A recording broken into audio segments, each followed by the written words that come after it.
నమస్తే welcome to media debate. This is Sumitra. ఆంధ్రప్రదేశ్లో అధికార వైసీపీ ఎమ్మెల్యేలకు చలికాలంలో చలి జ్వరం వచ్చేస్తోంది. సిట్టింగ్ ఎమ్మెల్యేలో సగం మందికి టికెట్లు గల్లంతవుతాయన్న మాట బలంగా వినిపిస్తోంది. దీంతో టికెట్లు కోల్పోతున్న ఎమ్మెల్యేల్లో కొంతమంది పక్క చూపులు చూస్తున్నట్లు తెలుస్తోంది. కొందరైతే నేరుగా తెలుగుదేశం జనసేనలో దూకేసేందుకు మార్గాలు వెతుకుతున్నారు. టీడీపీలోకి వెళ్లేందుకు మొహమాట పడుతున్న వారిని గుర్తించి దగ్గరకు తీసుకునేందుకు కాంగ్రెస్ పార్టీ సంకేతాలు ఇస్తోంది. ఇదే సమయంలో కాంగ్రెస్ వ్యూహకర్త కర్ణాటక ఉప ముఖ్యమంత్రి డీకే శివకుమార్ను తెలుగుదేశం అధ్యక్షులు చంద్రబాబు కలవటం ప్రాధాన్యాన్ని సంతరించుకుంది. దీంతో తెలుగుదేశం జనసేన కూటమి బీజేపీకి దూరం జరిగి కాంగ్రెస్ కమ్యూనిస్టులను కలుపుకుంటోంది అన్న మాట వినిపిస్తోంది. మొత్తం మీద ఏపీ రాజకీయాల సందడి గురించి ఇవాల్టి మీడియా డిబేట్లో చర్చిద్దాం.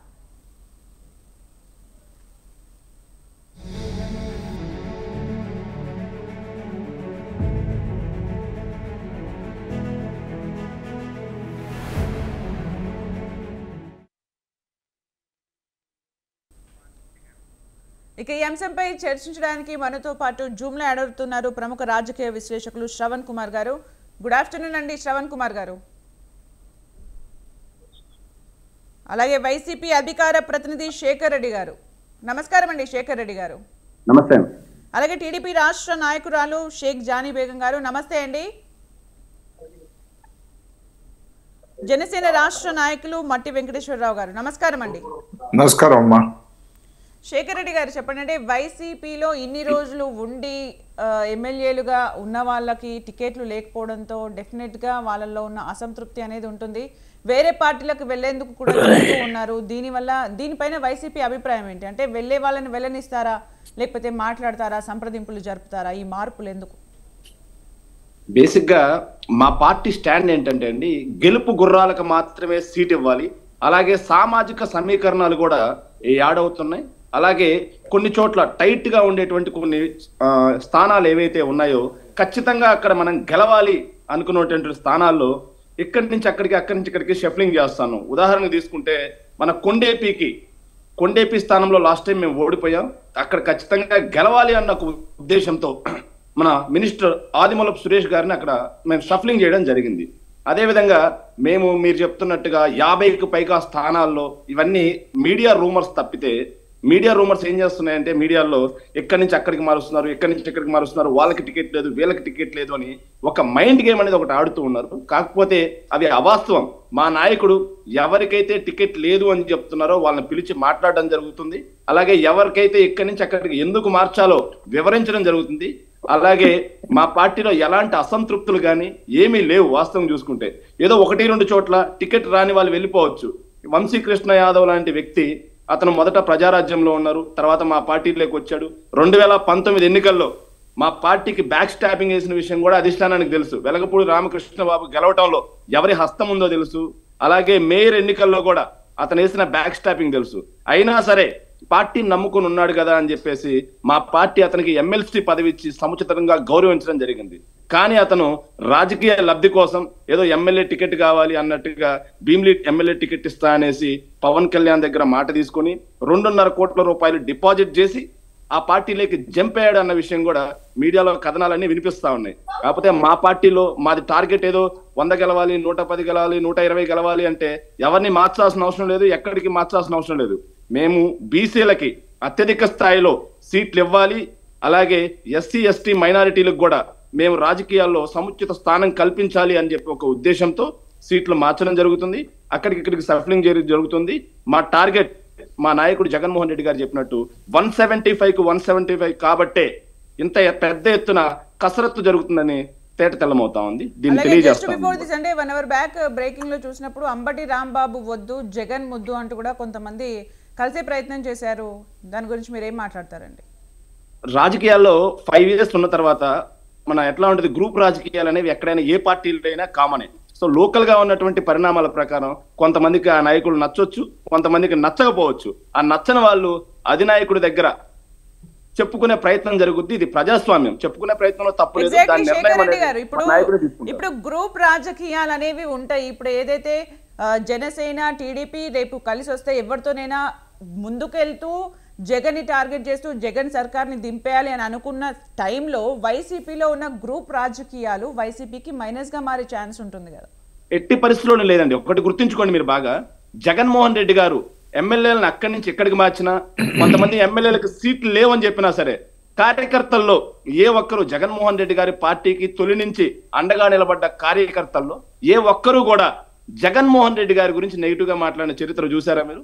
కార్యకర్తలందరూ కూడా పార్టీకి అండగా ఉన్నారు, పార్టీ నాయకుడి మాటకు కట్టుబడి ఉన్నారు. దాన్ని మీరు గమనించాలి. ఓకే, మీ స్ట్రెంత్ ఏంటంటే అభ్యర్థులా లేకపోతే ప్రజల మీ సంక్షేమ పథకాల జగనా?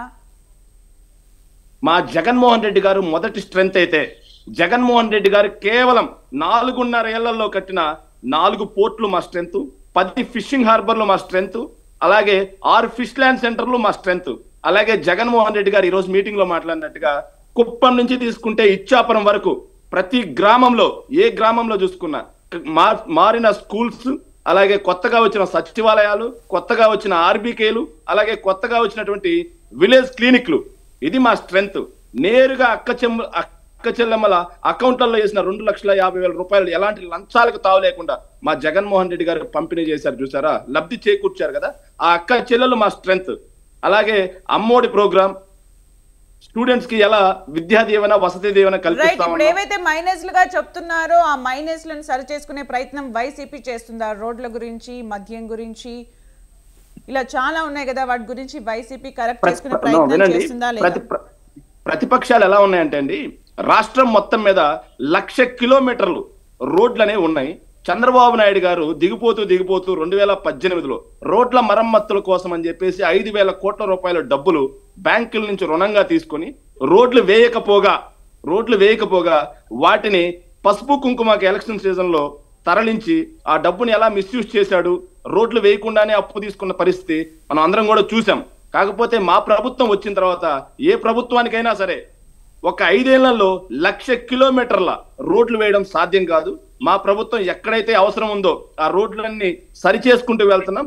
మా ప్రభుత్వ హయాంలో 3,000 కిలోమీటర్లు రోడ్లు వేయడం జరిగింది. తెలియకపోతే తెలుసుకోవాలి, వాళ్ళ కళ్ళకు కనిపించట్లేదు అంటే దానికి ఏం చేయగలం? ప్రజలు చూస్తా ఉన్నారు అన్ని. రైట్, జానీ బేగం గారు మీరు చెప్పండి. నిన్న చంద్రబాబు నాయుడు డీకే శివకుమార్ని కలిసిన తర్వాత చాలా ఊహాగానాలు, కాంగ్రెస్ తో వెళ్తుందా అనే ఊహాగానాలు అయితే వస్తున్నాయి. మీరేమంటారు దీనికి సంబంధించి? ప్యానెల్లో ఉన్న సభ్యులకి అలాగే ప్రేక్షకులకి మీకు అందరికీ నమస్కారం.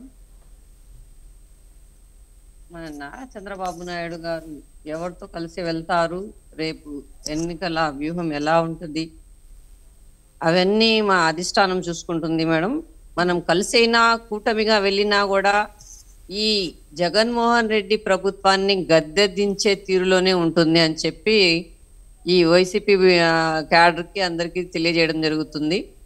ఇప్పుడు మా సార్ అంటున్నారు, వైసీపీ నాయకులు, మేము అధికారంలో వచ్చిన తర్వాత 3,000 కిలోమీటర్లు వేసామని చెప్పి నారా చంద్రబాబు నాయుడు గారు వేయలేదు అని చెప్తున్నారు. నారా చంద్రబాబు నాయుడు గారు ఇప్పుడు అధికారంలో ఉన్నారా? జగన్మోహన్ రెడ్డి గారు అధికారంలో ఉన్నారా? ప్రతిపక్షంలో ఉన్న వ్యక్తి గురించి మీరు ఇప్పుడు ఆయన వేయలేదని చెప్పి మీరు ఎలా చెప్పగలుగుతున్నారు? అధికార పార్టీలో అధిష్టానంలో ఇప్పుడు మీరున్నారు. ఎక్కడ 3,000 కిలోమీటర్ల రోడ్లు వేశారు? అవన్నీ పక్కన పెడితే అమ్మ ఒడిలో ఏ విధంగా మోసం చేశారు ప్రతి ఆంధ్ర రాష్ట్ర ప్రజలందరూ గమనిస్తున్నారు. నేను సింపుల్ గా ఒక 5 ప్రశ్నలు అడుగుతాను, దానికి అన్మ్యూట్ చేయండి జానీ బేగం గారు, అన్మ్యూట్ చేసి మాట్లాడండి.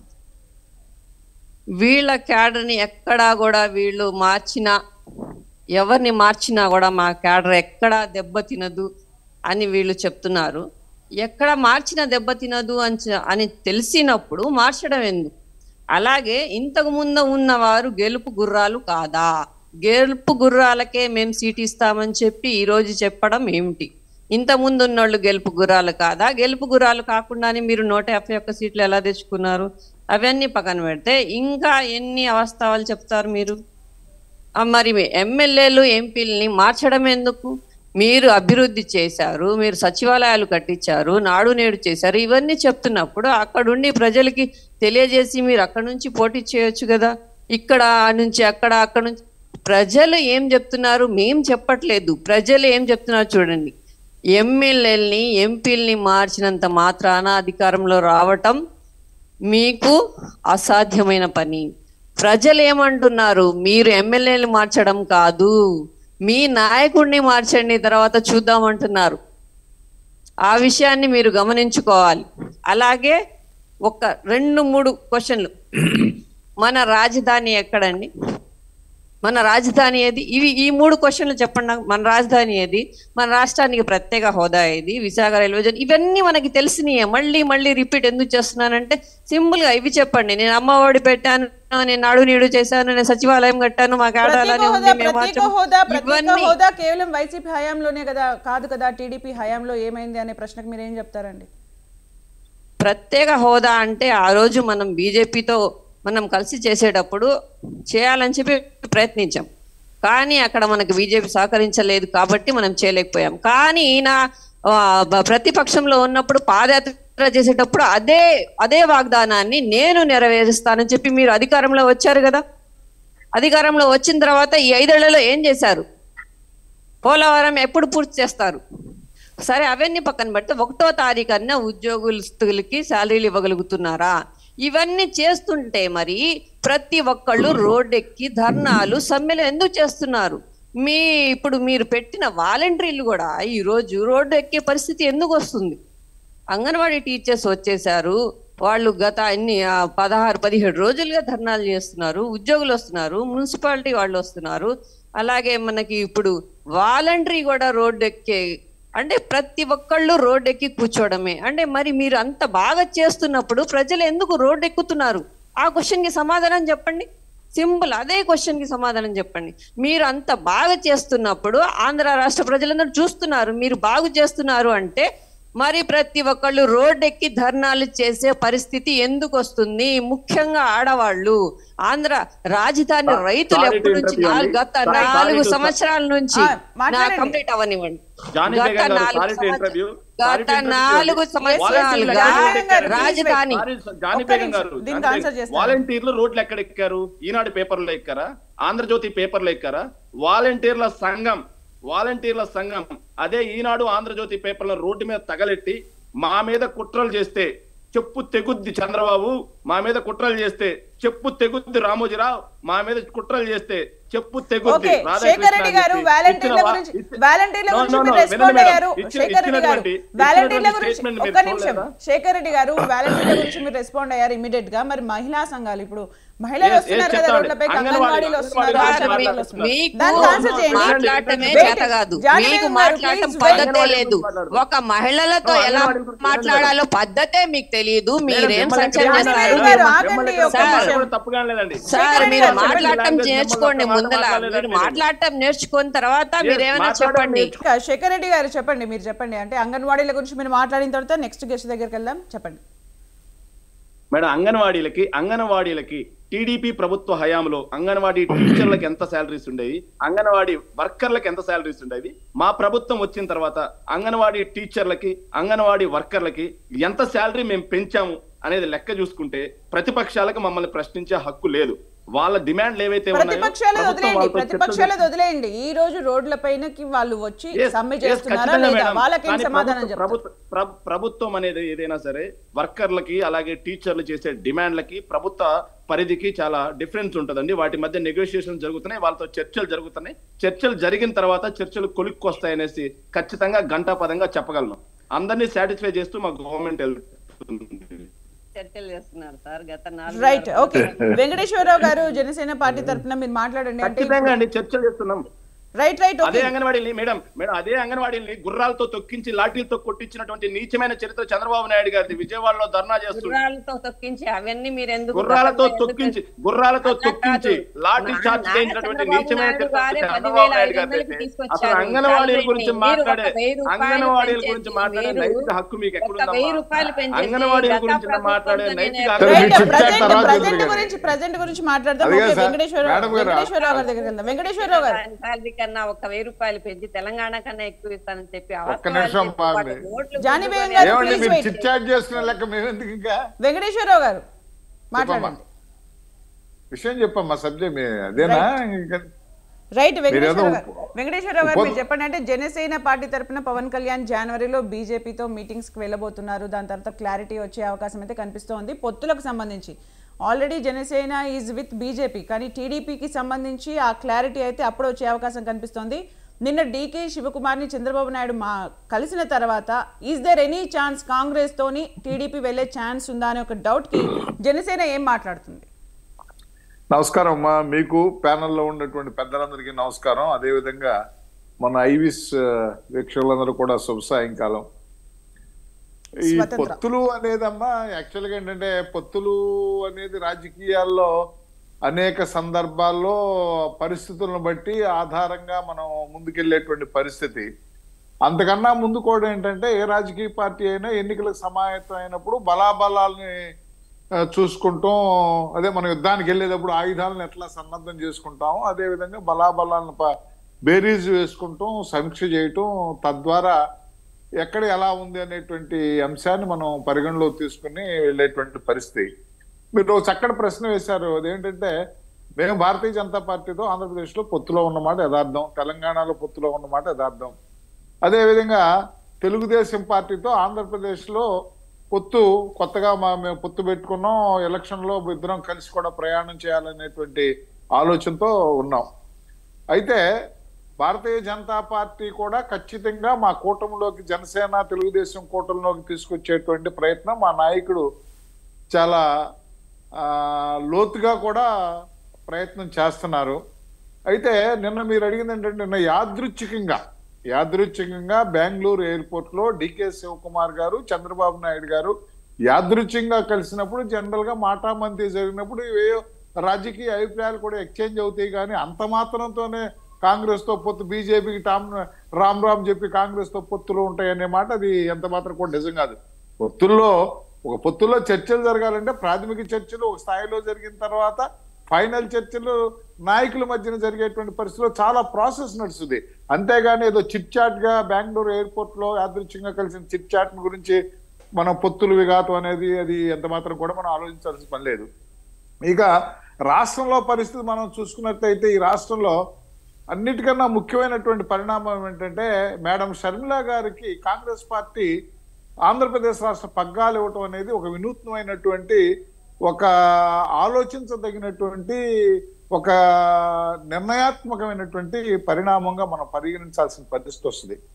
ఎందుచేతనంటే ఆంధ్రప్రదేశ్ రాష్ట్రంలో ఉన్నటువంటి రాజకీయ పరిస్థితులు గత దశాబ్దాల నుంచి కానీ 2 దశాబ్దాల నుంచి చూసుకున్నటువంటి పరిస్థితుల్లో ఆంధ్రప్రదేశ్ రాష్ట్ర రాజకీయాల్లో ఏదైతే ఈ రోజున జగన్మోహన్ రెడ్డి గారికి ఓట్ బ్యాంక్ అనేది ప్రత్యేకంగా ఏర్పాటైనటువంటి ఓట్ బ్యాంక్ ఉందో ఆ ఓట్ బ్యాంక్ అనేది గతంలో కాంగ్రెస్ కింద ఉండేటువంటి కాంగ్రెస్ ఓట్ బ్యాంక్ అది. అలాంటి ఓట్ బ్యాంక్ ని 2009 ఎన్నికల నాటికి రాజశేఖర రెడ్డి గారు పాత ఓట్ బ్యాంక్ కొంత జారిపోయినప్పుడు కూడా ప్రజారాజ్యంలో కొంత జారిపోయినప్పుడు కూడా కొత్త ఓట్ బ్యాంకు బీసీల్లో ఒక 3% 4% ఆయన పెంచుకుని కొత్త ఓట్ బ్యాంక్ ని కాంగ్రెస్ కి క్రియేట్ చేసినటువంటి పరిస్థితి. సరే ఏదైతే ఉందో రాజశేఖర రెడ్డి గారు చనిపోయే నాటికి కాంగ్రెస్ కావనండి, రాజశేఖర రెడ్డి గారికి కానివ్వండి, ఒక నిర్దిష్టమైనటువంటి ఓట్ బ్యాంక్ అనేది ఉంది. ఆ ఓట్ బ్యాంక్ ని కాంగ్రెస్ కి ఏదైతే ఓట్ బ్యాంక్ ఉందో కాంగ్రెస్ రాజశేఖర రెడ్డి గారు ఓట్ బ్యాంక్ ని సక్సెస్ఫుల్ గా అటు సోనియా గాంధీ గారి మీద చేసినటువంటి ప్రచారం అవునండి, రాజశేఖర రెడ్డి గారు చనిపోవడానికి సోనియా గాంధీ కారణం అనే ప్రచారం అవుతుందండి, లేదు జగన్మోహన్ రెడ్డి గారి మీద క్రిమినల్ కేసులు రిజిస్టర్ అయ్యి జైల్లోకి వెళ్తాకి సోనియా గాంధీ గారు ఆనాటి కాంగ్రెస్ ప్రభుత్వం కారణం అనేటువంటి ప్రచారం అవునండి. ఏదైనా సాక్షి టీవీ, సాక్షి పేపర్ చేసినటువంటి ఒక విష ప్రచారం అవునే, గొబెల్స్ ప్రచారం అవునే, ఏదైనా సరే ఆ ప్రచారం వలన కాంగ్రెస్ ఉన్నటువంటి ఓట్ బ్యాంక్ అనేది ఖచ్చితంగా జగన్మోహన్ రెడ్డి గారు తీసుకెళ్లారు. దానికి మనం అందరం ఏం చెప్పుకున్నామంటే రాష్ట్రంలో కాంగ్రెస్ అనాగరికతంగా అశాస్త్రీయంగా రాష్ట్ర విభజన జరిగింది కాబట్టి మొత్తం కూడా కాంగ్రెస్ పార్టీని ఈ రోజున అంపశయ్య మీద కూర్చోబెట్టారనేది మనం అనుకున్నప్పటికీ కూడా మేజర్ ఇష్యూ నాకు తెలిసినంత వరకు కాంగ్రెస్ ఓట్ బ్యాంక్ ని జగన్మోహన్ రెడ్డి గారు లాక్కెళ్ళటమే. ఎందుకంటే రాష్ట్ర విభజన అశాస్త్రీయంగా జరిగిందని వంకతో కాంగ్రెస్ పార్టీ ఓడిపోవచ్చు కానీ అంపశయ్య మీదకి వెళ్ళేటువంటి పరిస్థితి మాత్రం ఉండేది కాదు. ఒక్క నిమిషం ఆ పరిస్థితి రావడానికి కారణం ఏంటంటే జగన్మోహన్ రెడ్డి గారికి ఆ ఓట్ బ్యాంక్ వెళ్ళటమే. ఈ రోజున కాంగ్రెస్ పార్టీ చేసేటువంటి ప్రయత్నం ఏంటంటే ఎక్కడైతే పోయిందో అక్కడే వెతుక్కోవాలి, ఎలా పోయిందో అలానే వెతుక్కోవాలనేటువంటి ఒక పూర్వ నానుడిని ఆధారంగా చేసుకుని ఉన్నటువంటి పరిస్థితులను ఆసరాగా చేసుకుని షర్మిల గారిని కాంగ్రెస్ లో తీసుకొచ్చి కాంగ్రెస్ పగ్గాల్ని ఏదైతే జగన్మోహన్ రెడ్డి గారు ఎక్కువ పెట్టినటువంటి బాణం కాంగ్రెస్ పార్టీ మరలా అదే బాణాన్ని జగన్మోహన్ రెడ్డి మీద ఎక్కువ పెట్టాలనేటువంటి ఆలోచనతో ఉంటాం. కాంగ్రెస్ పార్టీ కూడా ఈ రోజున ఏదైతే కాంగ్రెస్ పార్టీ యొక్క ఆంధ్రప్రదేశ్ లో కాంగ్రెస్ పార్టీ బతకాలంటే కాంగ్రెస్ పెద్దల యొక్క ఆలోచన ఏంటంటే జగన్మోహన్ రెడ్డి గారి యొక్క కాంగ్రెస్ చచ్చిపోతేనే ఆంధ్రప్రదేశ్ లో కాంగ్రెస్ పార్టీ బతుకుతుంది. జగన్మోహన్ రెడ్డి గారు వైఎస్ఆర్ కాంగ్రెస్ బ్రతుకున్నంత కాలం ఆంధ్రప్రదేశ్ లో కాంగ్రెస్ పార్టీ బ్రతకదు అనేటువంటి విషయాన్ని కేంద్ర నాయకత్వం గ్రహించింది. ఆ మేరకు ఏంటంటే 2024 ఎన్నికల్లో వాళ్ళ టార్గెట్ గెలవటానికి కాదు, కాంగ్రెస్ గెలుపు కోసం కాదు, జగన్మోహన్ రెడ్డి గారు ఓడిపోటాక అనేటువంటి విషయం రాహుల్ గాంధీ గారు ఇప్పుడు వెంకటేశ్వర గారు ఇప్పుడు అదే ఓటు బ్యాంక్ ని తిరిగి పొందడానికి షర్మిలని వాడుకున్నారు అని అనుకున్నప్పటికీ, షర్మిల వస్తున్నారు అని అనుకున్నప్పటికీ షర్మిల లోకేష్ కి క్రిస్మస్ గిఫ్ట్ పంపడాన్ని ఎలా చూడాలి? అంటే ఇక్కడ టీడీపీతో కాంగ్రెస్ వెళ్తుందా లేకపోతే బీజేపీతో వెళ్తుందా?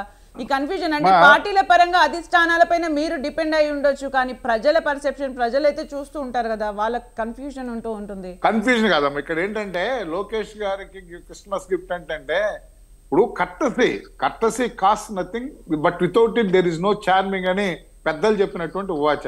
అదేంటంటే మర్యాద పూర్వకంగా చేసుకున్నటువంటి వ్యవహారాలతోనే రాజకీయ నిర్ణయాలు జరిగిపోతాయి అనేది నేను అనుకోవట్లా. ఇక్కడ ఏంటంటే కాంగ్రెస్ పార్టీ కూడా రాహుల్ గాంధీ గారు చెప్పింది వాళ్ళ యొక్క సమావేశంలో 15% ఓట్ బ్యాంక్ 2024 లో తీసుకుంటున్న టార్గెట్ గెలవాలనేది కాదు. దాని అర్థం ఏంటి? వైఎస్ఆర్సీపీ పార్టీని పొందబెట్టడం అనేటువంటి మనకి అర్థమవుతుంది.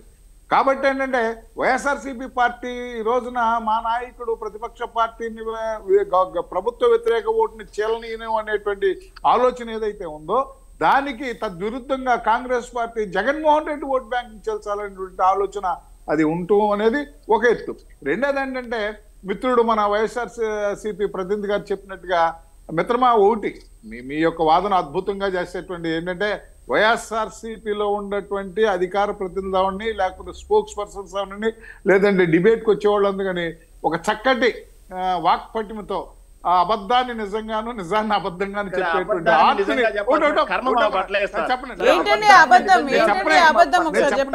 నేను చెప్తున్నాగా చెప్పండి అనేటువంటి ఒక వాక్పటిమను కలిగి ఉన్నటువంటి వ్యక్తులు వాళ్ళందరూ కూడా మనం సెల్యూట్ చేయాల్సిందే.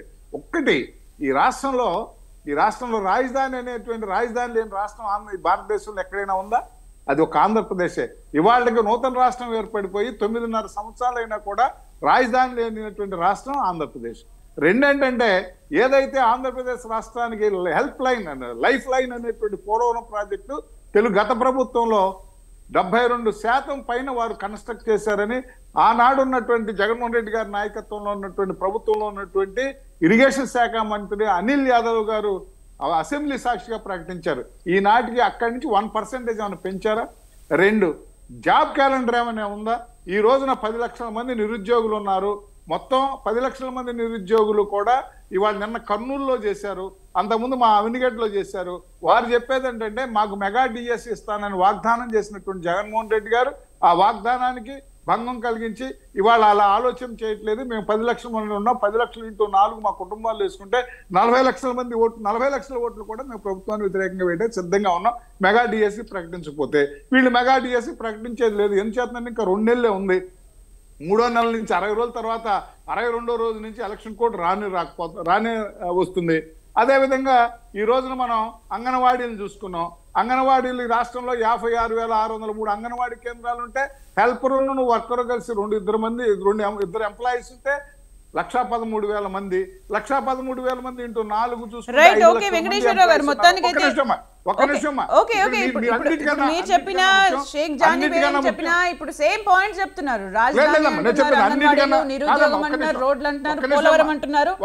అమ్మా. అన్నిటికన్నా ముఖ్యంగా ఏంటంటే ఈ రాష్ట్రంలో వారు ఏదో చెప్పారు 1,00,000 కిలోమీటర్ల రోడ్డు వేయలేదని. వారు వేయలేదని కదా వారిని ప్రభుత్వం నుంచి దించింది. మీరు అయిపోతే మిమ్మల్ని పరిస్థితి అంతే కదా. మనం ఆలోచించాలి. వాళ్ళు వేయలేదు కాబట్టి వాళ్ళు దించేశారు. మీరు అయిపోతే మిమ్మల్ని దించేయటం కదా. ఎంత దుర్భరమైనటువంటి right okay okay Shravan Kumar గారి దగ్గరికి వెళ్దాం. శ్రవణ్ కుమార్ గారి దగ్గరికి వెళ్దాం. రైట్ తర్వాత శ్రవణ్ కుమార్ గారి తర్వాత శేఖర్ రెడ్డి గారు మీరే మాట్లాడాలి, అప్పుడు ఆన్సర్ చేద్దరు. శ్రవణ్ కుమార్ గారు మీరు చెప్పండి, అంటే ఏపీలో జరుగుతున్న రాజకీయాల గురించి మీరు మాట్లాడాలి. పరిస్థితిలో ఆంధ్రప్రదేశ్ ఉందని ప్లీజ్ వెయిట్. ఓకే వెంకటేశ్వరరావు గారు మీ పాయింట్స్ అర్థమైపోయాయి. వెయిట్ శ్రవణ్ కుమార్ గారు మీరు చెప్పండి, అంటే ఏపీలో ప్రజెంట్ చోటు చేసుకుంటున్న అంశాలు, షర్మిలాని హైలైట్ చేయడం కాంగ్రెస్ పార్టీ, ఏదో ఒక క్రియాశీలక పదవిలో షర్మిల వెళ్ళడం, ఎట్ ద సేమ్ టైం ప్రత్యక్షంగా అంటే జగన్కి ఆపోజిట్గా ఫస్ట్ టైం వెళ్తుందని అనుకోవచ్చా ఇప్పుడు కాంగ్రెస్తో ప్రయాణం చేస్తూ ఉంటే? అలాగే ఇంతకుముందు వెంకటేశ్వరరావు గారు ఏదైతే అన్నారో కాంగ్రెస్కి సంబంధించిన ఓట్ బ్యాంక్ ఏదైతే ఉందో దాన్ని జగన్ సక్సెస్ఫుల్గా తీసేసుకున్నారు, దాన్ని కంబ్యాక్ చేసుకోవడానికి షర్మిలని కాంగ్రెస్ వాడుతోందని ఈ విధంగా ఏవైతే చెప్తున్నారు ఇవన్నీ క్యాలిక్యులేషన్స్ పొలిటికల్గా చూస్తే మీరేం చెప్తారు? అవునండి, ఖచ్చితంగా ఎప్పుడైనా సరే ఏ ప్రభుత్వం ఎంత మంచి ప్రభుత్వం అయినా సరే, ఎంత పెద్ద నాయకులు పరిపాలించినప్పటికీ పరిపాలించిన పీరియడ్ తర్వాత ఖచ్చితంగా కొంత శాతం అయితే నెగటివ్ ఓటు ఉంటుంది. ఆ నెగటివ్ ఓటుని ప్రతిపక్ష పార్టీలు అంటే అధికార పార్టీ కాబట్టి ఇతర పార్టీలు ఏ విధంగా షేర్ చేసుకుంటాయని బట్టి ఎంతమంది షేర్ చేసుకుంటే విజయ అవకాశాలు అలా మారుతూ ఉంటాయి. అంటే ఇక్కడ అధికార పార్టీకి వ్యతిరేకంగా ఎన్ని పార్టీలు పోటీ చేస్తే అధికార పార్టీకి అంత మంచిదిగా చూస్తుంటారు జనరల్గా. కానీ ఇక్కడ తెలుగుదేశం జనసేన తర్వాత కాంగ్రెస్ రూపంలో షర్మిల కూడా పోటీ చేయడం అనేది ఒక రకంగా జనరల్గా అయితే అందరూ ఏమనుకుంటారంటే అధికార పార్టీ వ్యతిరేక ఓటు చీలుతుందని అనుకుంటారు. కానీ వాస్తవానికి ఆ సార్ చెప్పినట్టు నేను 2-3 రోజుల నుంచి కూడా అదే చెప్తున్నాను. అది వ్యతిరేకత ఓటును చేర్చడానికి కాదు, అధికార పార్టీ వైఎస్ఆర్ పార్టీ పాజిటివ్ ఓటుని చేర్చడానికి వస్తుంది, అది ఓటు బ్యాంకులు చేయడానికి దారి తీస్తుందని చెప్తున్నాను.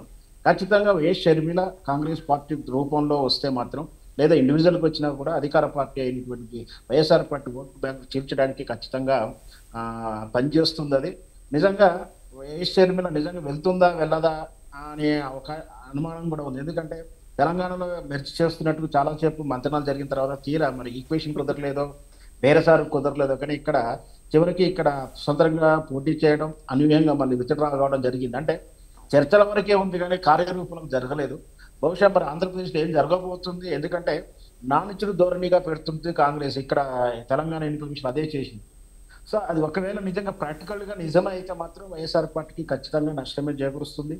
మరి అన్న వదిలిన బాణం అని చెప్పేసి ఆమె రాష్ట్రం అంతా కూడా ఉభయ తెలుగు రాష్ట్రాలను మొత్తం ఆ రోజు తిరిగి అన్న గెలుపు కోసం ప్రయత్నం చేసినటువంటి షర్మిల ఈరోజు అన్న ఓటమి కోసం ప్రయత్నం చేస్తుంది అంటే నిజంగా అలా మధ్య గ్యాప్ లేదని ఇన్నాళ్ళు ఇండైరెక్ట్ గా మనం అనుకుంటున్నాం. పలానా కారణం అని ఎవరు చెప్పకుండా స్పష్టంగా ఇప్పుడు అర్థమవుతుంది. అన్న ఓటమి కోసం పనిచేస్తుంటే వాళ్ళ మధ్య గ్యాప్ ఉందని మాత్రం అర్థం చేసుకోవచ్చు. అది ఎందుకు వచ్చింది అనేది వాళ్ళ కుటుంబ వ్యక్తిగత విషయాలు. ఇకపోతే ఇక్కడ కూటమిలు ఎంతవరకు పనిచేస్తాయి, అసలు ఇంకొక పార్టీని అందరూ మర్చిపోతున్నారు. అది ఒక భారతీయ జనతా పార్టీ అనే ఒక పార్టీ ఉంది ఆంధ్రప్రదేశ్లో. మరి అది ఏంటి, అది దాని మూమెంట్ ఏం కనిపిస్తలేదు. గతం చంద్రబాబు నాయుడు అరెస్ట్ మధ్యలో మాత్రమే పురంధరేశ్వరి గారు చాలా కీలకంగా వ్యవహరించారు. ఏది ప్రతి విషయాన్ని డిబేట్ చేయడం కానీ కోట్ చేయడం కానీ. ఆ తర్వాత ఇప్పుడు బీజేపీ పార్టీ గురించి అసలు కదలిక లేదు. అంటే తెలుగుదేశం పార్టీ చంద్రబాబుని కాపాడడం కోసం 4 రోజులు పనిచేసినట్టుగానే ఉంది. ఎన్నికలకు మరి ఏ విధంగా ఉండబోతుంది? వాళ్ళ ఎన్డీఏలో భాగస్వామ్య జనసేన పార్టీ మాత్రం పేరుకు మాత్రం ఎన్డీఏ కూటమిలో ఉంటుంది, వ్యవహారికంగా చూస్తే టీడీపీతో వెళ్తా ఉంటుంది.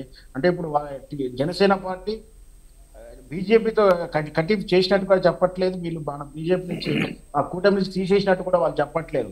అంటే వేచి చూసి దూరంలో ఉంది. తీరా ఎన్నికలు అలాగే జనవరిలో పవన్ కళ్యాణ్ వెళ్ళిన తర్వాత పార్లమెంటరీ సమావేశం తర్వాత ఈ పొత్తుల గురించి అంటే బీజేపీ సానుకూలంగా స్పందిస్తుందో లేదో అనేది అప్పుడు తెలుస్తుంది. ఒకవేళ ఇక్కడ 2 కండిషన్ సార్, ఒకవేళ సానుకూలంగా స్పందిస్తే అన్ని పార్టీలు కలిసి వెళ్ళాలి, ఒకవేళ స్పందించకపోతే ఎనీ కేస్ కాంగ్రెస్తో కలిసి చంద్రబాబు నాయుడు వెళ్ళే ఛాన్స్ ఉంటుందా? ఒకవేళ వెళితే జనసేన దానికి సపోర్ట్ చేస్తుందా?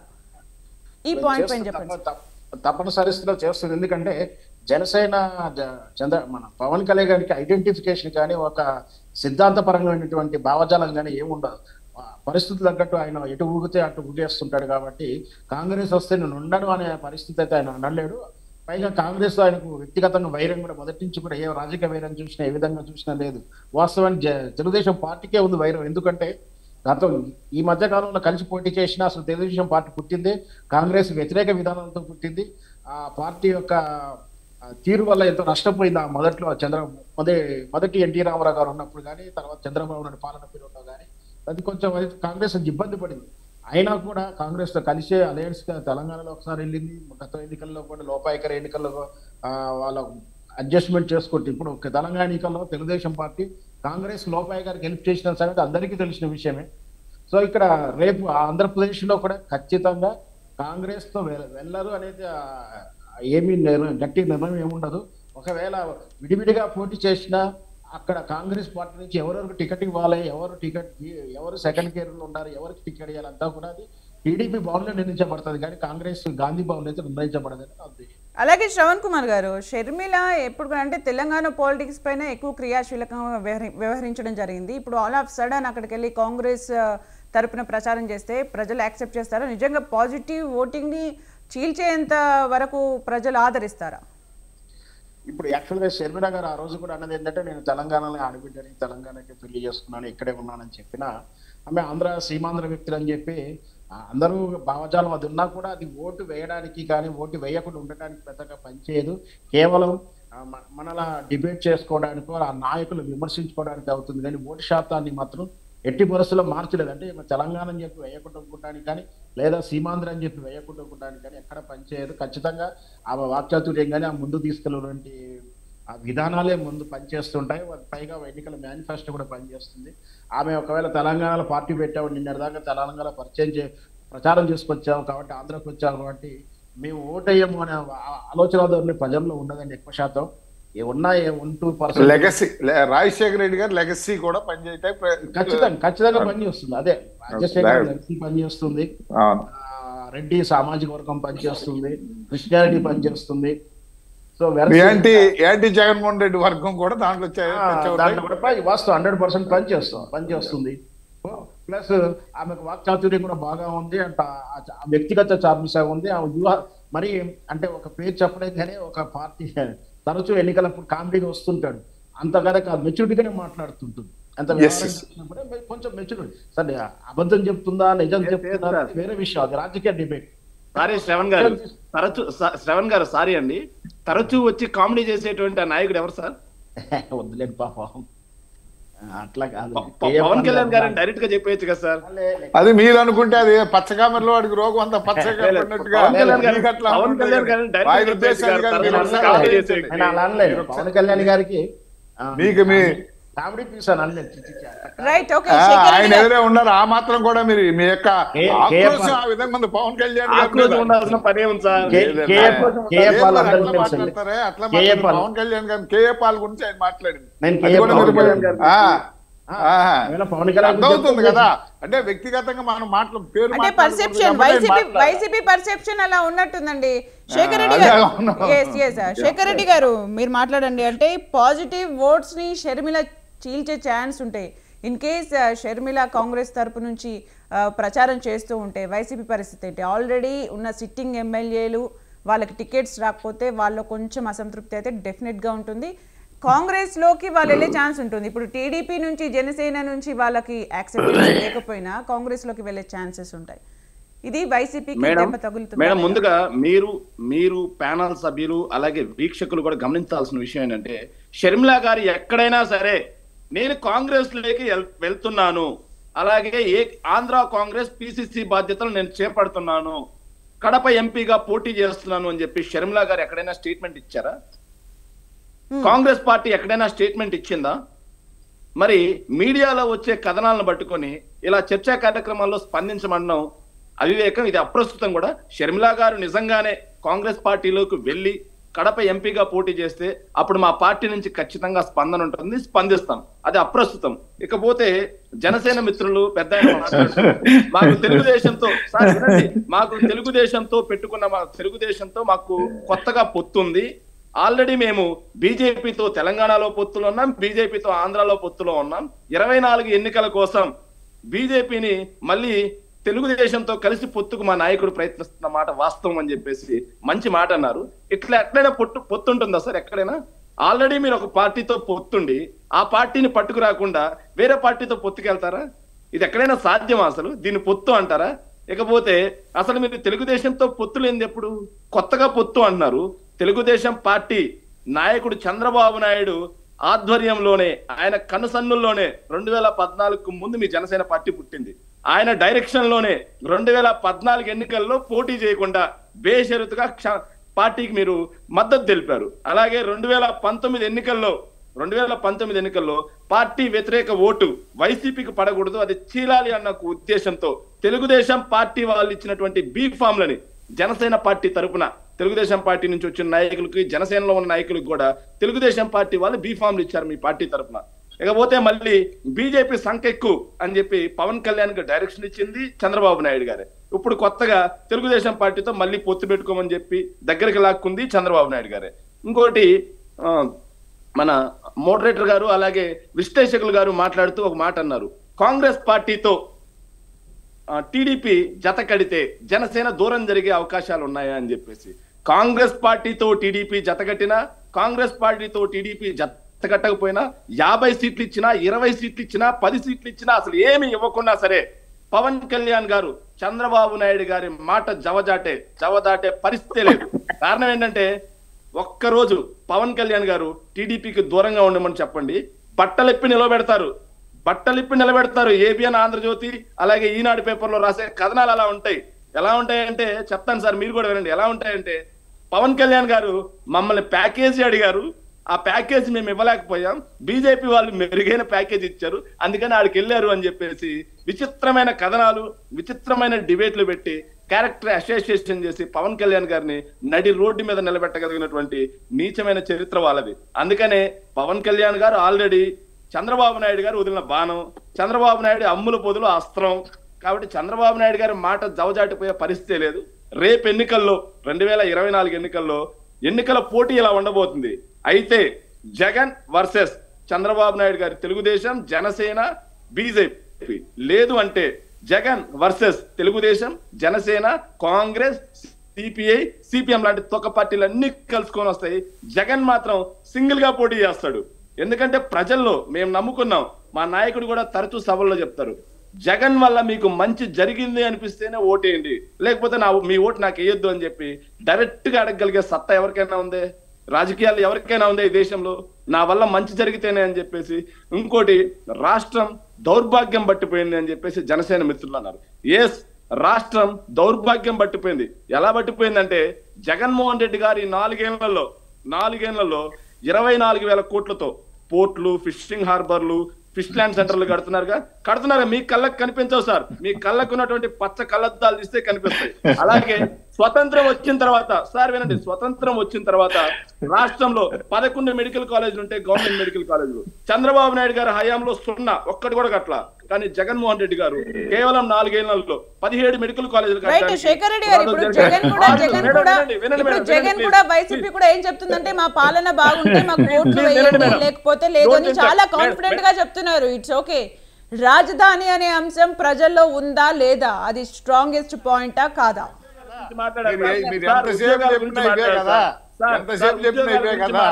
వెంకటేశ్వర గారు ప్లీజ్ వెయిట్ అండి.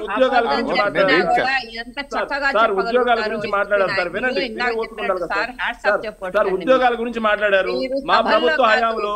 జానీ బేగం గారు, ఇప్పుడు మీరు మాట్లాడేప్పుడు వాళ్ళు కూడా ఇంటరప్ట్ చేస్తారు. వినండి, కంప్లీట్ గా విన్న తర్వాత నెక్స్ట్ మీరే మాట్లాడతారు.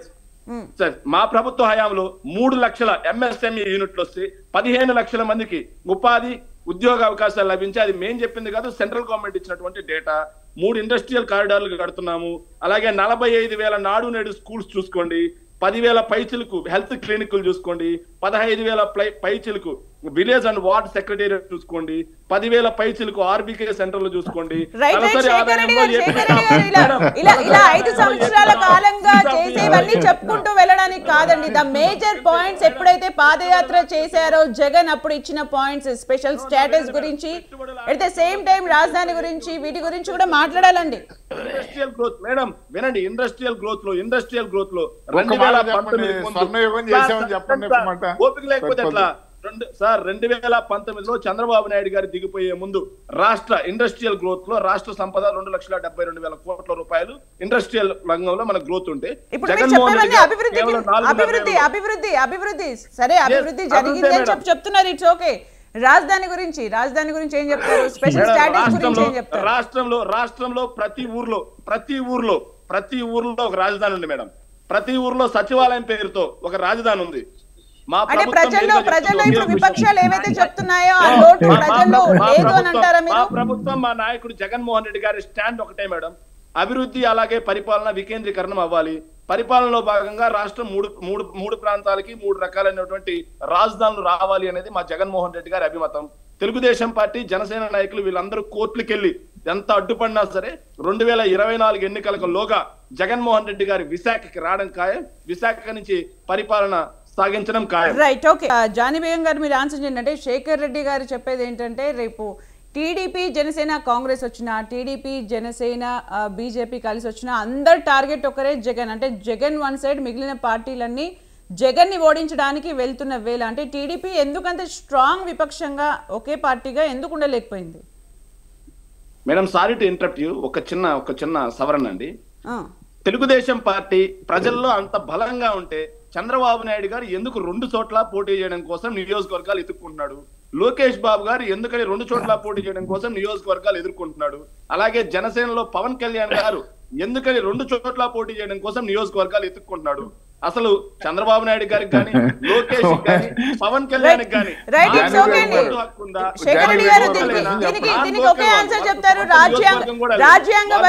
రాజ్యాంగబద్ధంగా ఒక అభ్యర్థి ఎక్కడైనా పోటీ చేయొచ్చు. ఎప్పుడైతే ఇన్ఛార్జ్లను, ఎమ్మెల్యేలను మార్చుకోవడం వైసీపీ అంతర్గత విషయం. At the same time why not 175 లో భాగంగా మీరు చెప్తారు వాళ్ళ క్యాలిక్యులేషన్స్ వాళ్ళవి. జానీ బేగం గారిని ఒక క్వశ్చన్ అడగడం జరిగింది. జానీ బేగం గారు ప్లీజ్ ఆన్సర్ చేయండి. సార్ ఇందాక చెప్పారు షర్మిల గారు ఎందుకు వస్తారని చెప్పి ఎక్కడైనా డిక్లేర్ చేశారా? అది ఇప్పుడు మీరు చెప్పండి, ఎక్కడైనా చెప్పారా ఇక్కడ 2 చోట్ల పోటీ చేయబోతున్నారు? మీరు చెప్పండి సార్, సమాధానం చెప్పండి. ఎక్కడ? సాక్షి టీవీలో చెప్పారా? సాక్షి టీవీలో కాదండి, మీ పార్టీ అంతర్గతంగానే చర్చలు జరుగుతా ఉన్నాయి.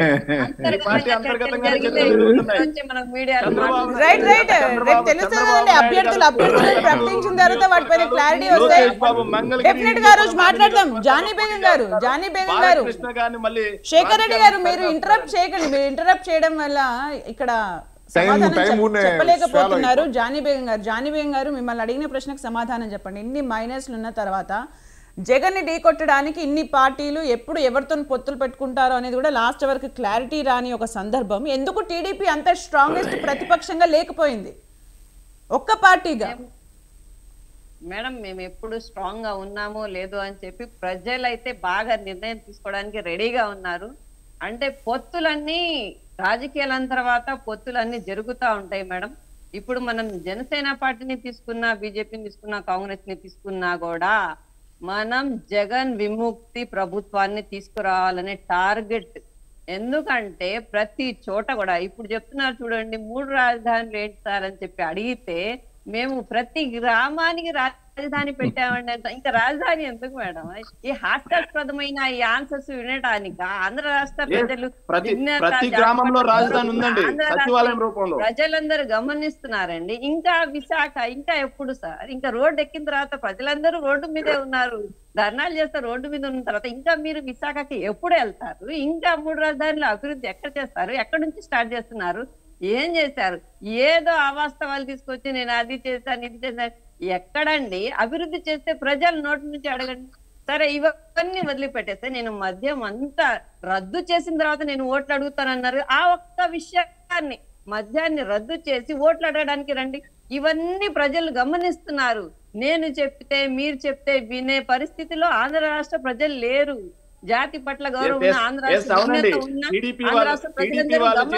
దుష్ప్రచారాన్ని, ఈనాడు పేపర్ చిమ్మే విషయాన్ని గమనిస్తున్నారు. నేను చెప్పిన వినే లైన్ లో లేరు ప్రజలు నమ్మే పరిస్థితి లేదు. మనం మహిళలు ఇంట్లో స్టార్ట్ చేసి వస్తువు దగ్గర నుంచి ఎక్కడ వెన్ను విరుస్తున్నారో ప్రతి రాష్ట్రంలో ప్రజలందరూ గమనిస్తున్నారు. మనం పెద్ద పెద్ద పోలవరం, రాజధాని ఇవన్నీ చెప్పే కన్నా మనం చిన్నవి కూడా ప్రజలు గమనిస్తున్నారంటే నిత్యావసర వస్తువుల దగ్గర నుంచి, బస్ ఛార్జీల దగ్గర నుంచి, కరెంటు బిల్లుల దగ్గర నుంచి. అంటే మీరు సంక్షేమం ఇస్తామని చెప్తారు, కోతలు విధిస్తారు. ఎక్కడ రోడ్లు చూస్తే మీరు ఎన్నో కిలోమీటర్లు వేసామంటే నడ్డి విరిగిపోయి ఇప్పుడు ప్రజలందరూ గమనిస్తున్నారండి. ఎందుకు ఇలా అవాస్తవ మీకు నిజంగా సార్ చెప్పినట్టు, ఇందాక వెంకటేశ్వరరావు గారు చెప్పినట్టు హ్యాట్స్ ఆఫ్ చెప్పొచ్చు. ఎందుకంటే అబద్ధం చెప్పేటప్పుడు కూడా అంత స్ట్రాంగ్ గా చెప్పడం మీకే సాధ్యం. మేమైతే అలా మేము చెప్పిన దాంట్లో ఎక్కడైనా అవాస్తవం మేము చెప్పిన వాటిలో ఎక్కడైనా అవాస్తవం అని మేము చెప్పిన వాటిలో ఎక్కడైనా అవాస్తవం అని నిరూపిస్తే మేము 4 పోర్టులు కడుతున్న మాట వాస్తవమా కాదా? 10 ఫిషింగ్ హార్బర్లు కడుతున్న మాట వాస్తవమా కాదా? 6 ఫిష్ ల్యాండ్ సెంటర్లు కడుతున్న మాట వాస్తవమా కాదా?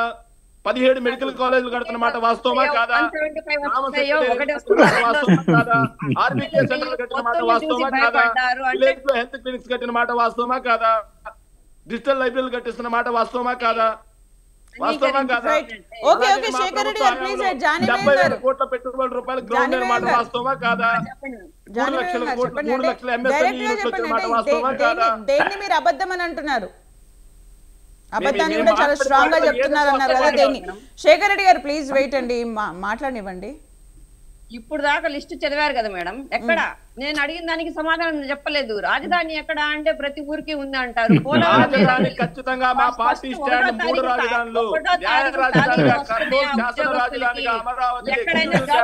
విశాఖ ఉక్కు ప్రైవేటీకరణ చేశారా? ఉద్యోగులకి పర్మనెంట్ చేశారా? కాంట్రాక్టర్లు చెప్పుకుంటూ పోతే అవన్నీ వదిలిపెట్టండి. మీ బాబాయ్ హత్య చేసింది ఎవరు?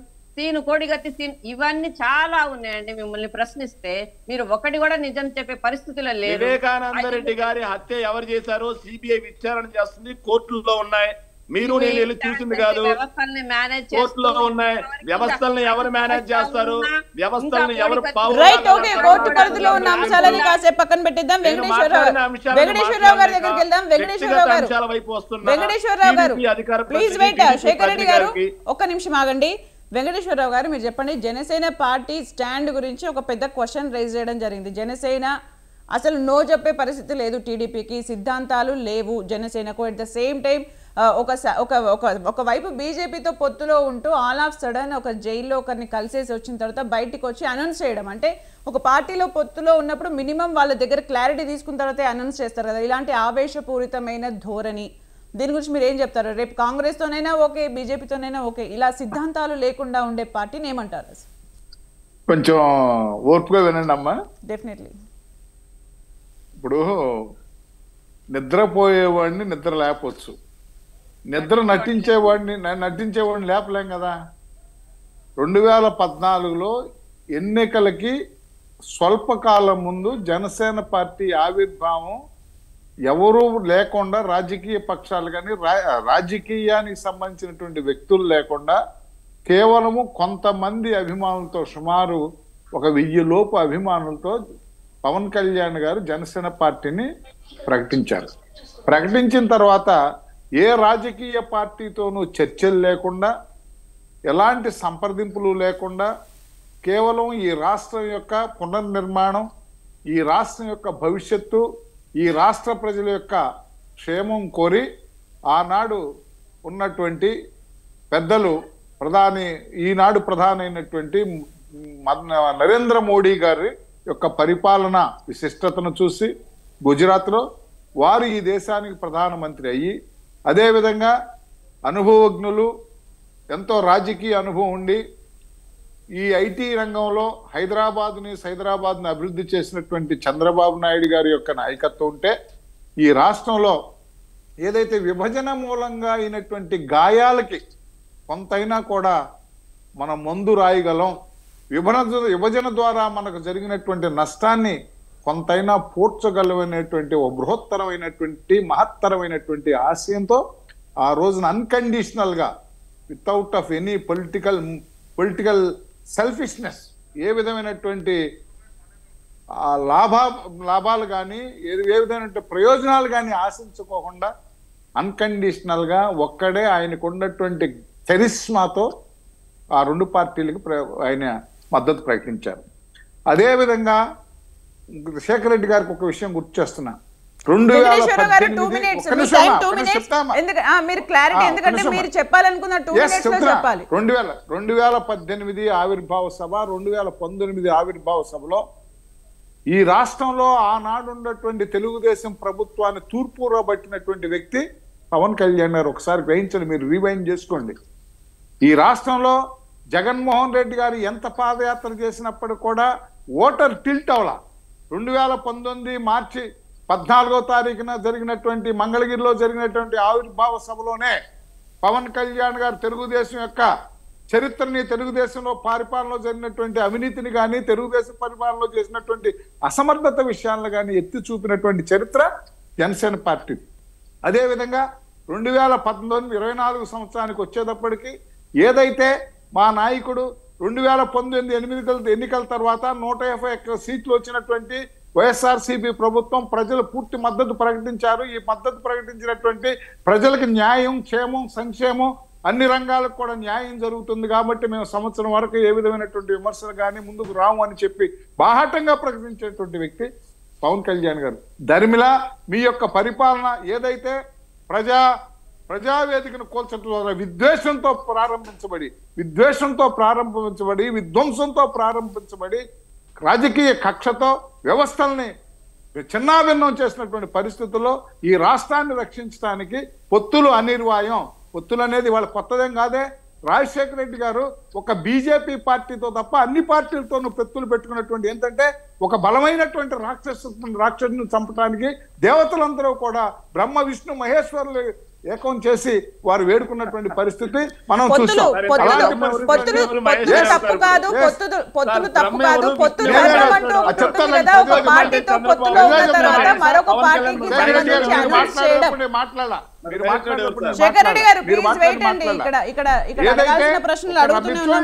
రాజశేఖర్ రెడ్డి గారు ఒక బీజేపీతో తప్ప ఆంధ్రప్రదేశ్ రాష్ట్రంలో ఉన్నటువంటి అన్ని ఆనాడు తెలుగుదేశం ప్రభుత్వాన్ని పడగొట్టడానికి అన్ని రాజకీయ పక్షాలతో పొత్తు పెట్టుకున్నటువంటి వైనాన్ని మనం చూడలేదా? ఇక్కడ పొత్తులు అనేది కేవలం ఎన్నికల్లో గెలవటానికో లేకపోతే అధికారాన్ని చేపట్టడానికి కూడా కాదు. ఒక ప్రజాభిప్రాయాన్ని సాధించి, ఒక ఏకాభిప్రాయాన్ని సాధించి, ఏకాభిప్రాయం ద్వారా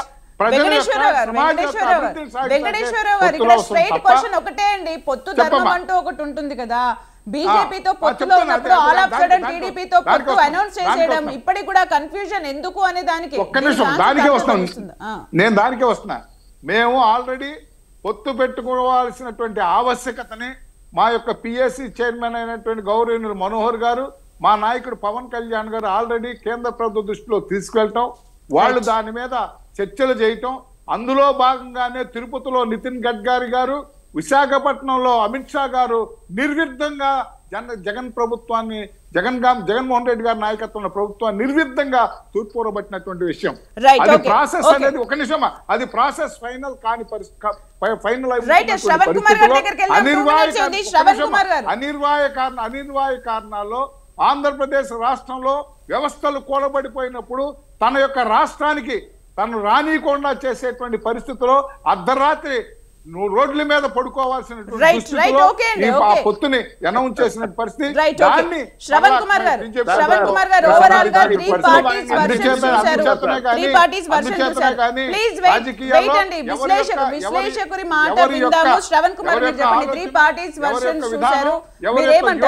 రాజకీయాల్లో ఉంటుందనేటువంటి మనం చేసుకుంటున్నాం. రాజకీయాల్లో ఏ పార్టీ విధానాలు, సిద్ధాంతాలు ఆ పార్టీకి ఉంటాయండి. వ్యూహం కూడా ఉంటుంది. అయితే గత ఈ 15-20 సంవత్సరాల నుంచి చూస్తున్నటువంటి రాజకీయం ఏంటంటే కేవలం ఒక అధికార పార్టీని దింపడానికి ఇతర పార్టీలను ఏకమవడం, సిద్ధాంతాలు, వ్యూహాలను పక్కన పెట్టుకోవడం, మళ్ళీ అధికారంలో వచ్చిన తర్వాత గత కాలంలో ఏదైతే విమర్శించారో వాటిని వీళ్ళు మళ్ళీ అవే ఫాలో అవడం. అంటే ఒక ప్రతిపక్ష నాయకుని రానియకపోవడం కానీ, ఇదే ఇప్పుడు చెప్తున్నటువంటి నాయకులు చెప్పినటువంటి ఆ రోజు జగన్మోహన్ రెడ్డి కూడా ఆ రోజు ఎయిర్పోర్ట్ లో ఆపడం కానీ, ఈ రోజు మరి ఇప్పుడు వీళ్ళు చెప్తున్న జనసేన పవన్ కళ్యాణ్ ఆపడం కదా. అంటే పార్టీ నాయకులు మారుతున్నారే కానీ ఫ్యాక్టర్స్ అలానే ఉన్నాయని ప్రజలు చూస్తూనే. రైట్, ఓకే, థ్యాంక్ యూ అండి శ్రవణ్ కుమార్ గారు, థ్యాంక్ యూ అండి. జానీ బేగం గారు, వెంకటేశ్వరరావు గారు, శేఖర్ రెడ్డి గారు, థ్యాంక్ యూ సో మచ్ అండి మీ టైంని కేటాయించి డిబేట్లో పార్టిసిపేట్ చేసినందుకు. మొత్తానికి ఎప్పుడైనా ఎలక్షన్స్లో వాళ్ళు మారుతున్నారు, నాయకులు మారుతున్నారు, కానీ పార్టీల స్టంట్స్ మాత్రం సేమ్గా కనిపిస్తున్నాయి. అధికార పక్షాన్ని కూలదోయడానికి అన్ని విపక్షాలు ఏకమై పోటీ చేయడం అనేది సర్వసాధారణంగా మారింది అని విశ్లేషకులు చెప్తున్నమాట. ఇది ఇవాల్టి మీడియా డిబేట్. Stay tuned.